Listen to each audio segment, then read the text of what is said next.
this video, we're going to take a look at how to use outboard compressors, namely the warmaudio bus compressor. When I was upgrading my studio to Atmos, I wanted to future-proof it and make sure that I can provide commercial-sounding mixes no matter what the gig was, whether it was for indie artists or for a label. And so part of my upgrade was to buy and collect and use some outboard gear. And I came across the bus compressor. I bought one, I liked it. I got a second one so I can use it in parallel. And I liked it again, so I ended up getting 4 units. That's right, so I have 4 stereo bus compressors that you guys will see on my rack. And I'm gonna show you how I use it when I'm mixing in stereo. For this demonstration, I'm using a song called Yesu Rajane from an artist called Zach Robert. This was composed and arranged by Calvin Emmanuel and played by Keba. Hope you guys enjoy. Here we go.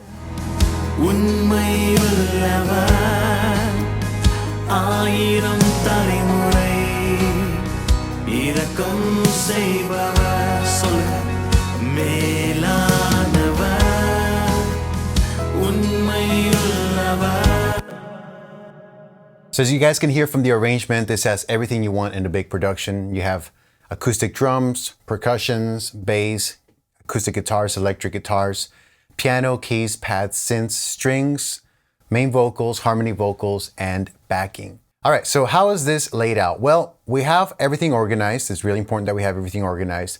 Drums or percussions, these are going to bus A.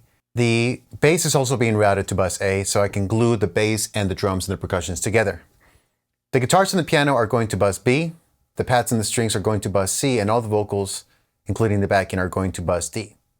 On these buses here in Pro Tools, I'm using hardware inserts. So when I click on this, no plugin shows up because this is a physical hardware insert. That means that I'm taking this stereo channel, I'm sending 2 channels out into the outboard compressor and bringing it back in as an insert. So everything that I do on the compressor, you're gonna hear it here, but you're not gonna see anything on the screen like a plugin. That's bus A, B, C, and D. These buses are going to my print track where I have the warmaudio 273. Everything is basically being summed into the 273. That adds its own sound. We're gonna leave it on for the whole demonstration. At the end, I'll bypass it and then you guys will hear it. So let's dive in here. So let's go to the buildup of the song. Let me play a little bit for you.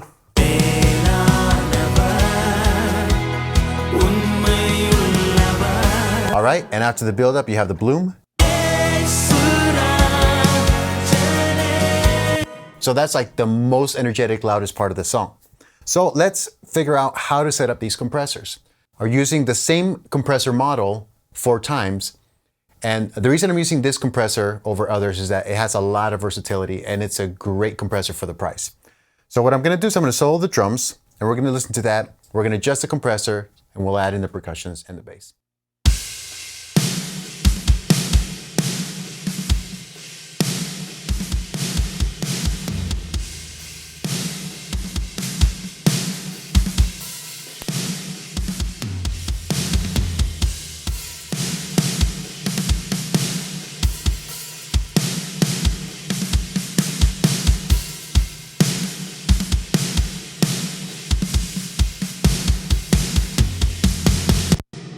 The sweet spot for the compressor on the drums is that I like to use a slow attack, either 10 milliseconds or 30 milliseconds, 4:1 ratio to give it smack, and the fastest release setting in this case is 0.1, which is 100 milliseconds.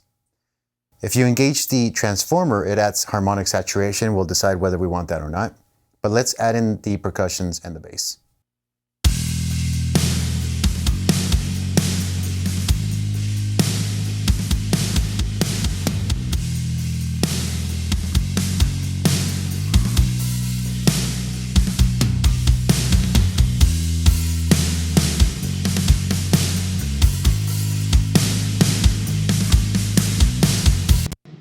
Another key thing about this compressor is the ability to engage the high-pass filter to the input circuit of the compressor. What does that mean? That means that I can engage the compressor to compress more, but I can remove the bass frequencies from going into the compressor.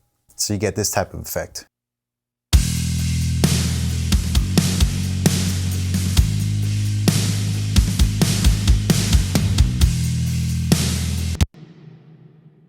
By enabling the high-pass filter, I'm able to maintain the integrity and the clarity of the low end, which is the kick and the bass. So in this case, we'll set that at 125.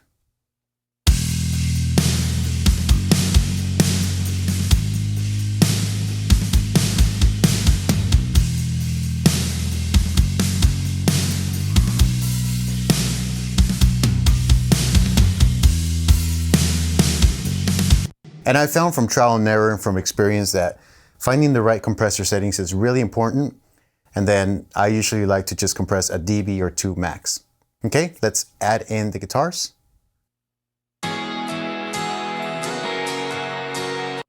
The guitars and the piano are going to the second bus compressor. Let's engage the compressor now.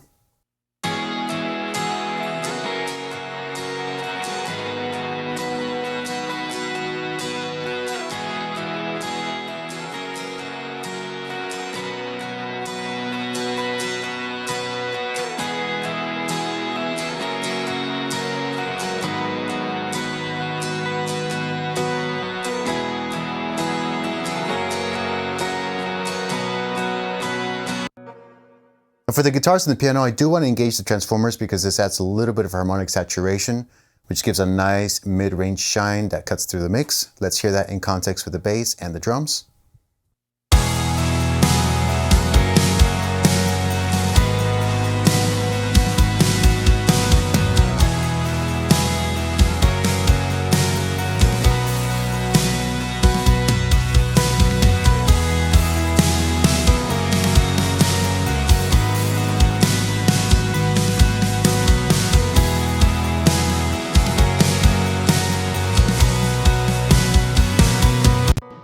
The pads and the strings are going to bus compressor number 3, but the input signal is a little bit low. But that's okay because we're just trying to tame the peaks here.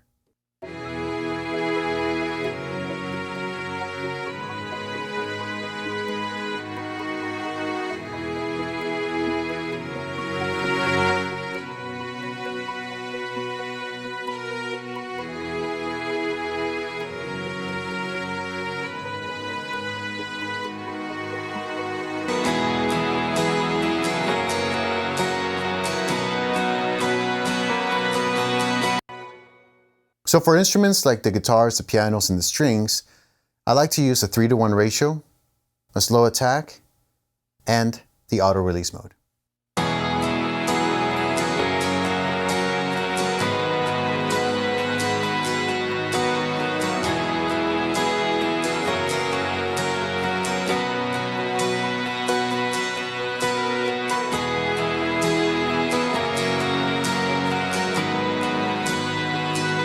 Okay, now that all those tracks are controlled, let's bring in the vocals.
As you can hear, that sounds wonderful.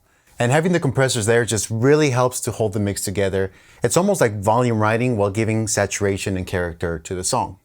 Now, I promised that we would hear the warmaudio 273 at the very end. Now, the reason for that is when I start a mix from scratch, the WA-273 is always on my mix bus. So every decision that I'm making, my gain staging, my low end, my EQ, my reverb sends, the return of those reverbs, everything is being affected by what I'm hearing through the 273. 75% into the mix, I turn it off, and it's amazing how much it's enhancing and gluing the mix together. Not like compression, But what it does is that it adds this dimensionality, especially to the low end. So it's part of the sound, part of every song that I mix, part of every song that I mix in stereo. And I want to show you guys what that sounds like.